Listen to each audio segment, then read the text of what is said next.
Part 1. The Watcher. Dan had always enjoyed his solitude. After the chaos of the city, moving to a quiet, rural town felt like the perfect escape.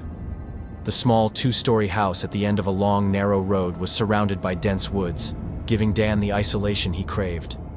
No neighbors, no noise, just the sound of wind through the trees and the occasional rustle of wildlife. At first, everything was perfect. He spent his days working from home and his evenings unwinding with a good book or a walk through the nearby forest. But after a few weeks, things started to change. It began with small, almost unnoticeable disturbances. Doors left ajar that he was certain he had closed. Objects in different places than he had left them. He chalked it up to forgetfulness, a symptom of being too immersed in work. One night, Dan was sitting on the couch, watching TV, when a strange sensation crept over him, a feeling of being watched. He looked around the room, but it was empty, and the shadows in the corners were still.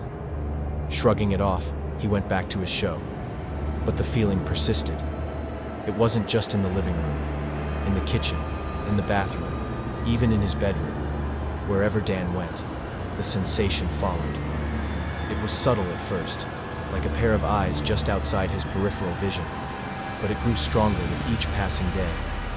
The air in the house seemed heavier, more oppressive, and Dan found himself checking over his shoulder constantly, his nerves on edge. One evening, while walking through the hallway, he caught something out of the corner of his eye. A shadow, fleeting but unmistakable, moving past the window.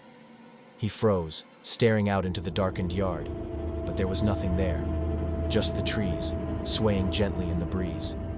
Dan told himself it was an animal, maybe a deer or a raccoon. But when the same shadow appeared the next night, moving more deliberately, almost human-like, his rational mind started to unravel. He decided to install cameras around the property, convinced he was being watched, stalked even. But every time he checked the footage, there was nothing. No movement, no shadows, nothing out of the ordinary. Yet the feeling of being observed grew stronger, as if whoever, or whatever, was watching him had grown bolder. That's when he began hearing the footsteps. Late at night, when the house was silent, Dan would hear faint footsteps coming from upstairs. They were slow, deliberate, like someone pacing back and forth. The first time he heard them, he grabbed a flashlight and crept up the stairs, his heart pounding in his chest. But when he reached the second floor, the footsteps stopped. The rooms were empty. Every night after that, the footsteps returned, growing louder and more insistent. Dan barely slept, his mind racing with paranoia. He knew someone, or something, was in the house with him. But no matter how hard he searched, he could never find the source of the noise. Then one night, as he lay in bed, wide awake, the footsteps stopped directly outside his door. His breath caught in his throat as he listened, his heart hammering in his chest. The doorknob rattled softly, then turned. The door creaked open,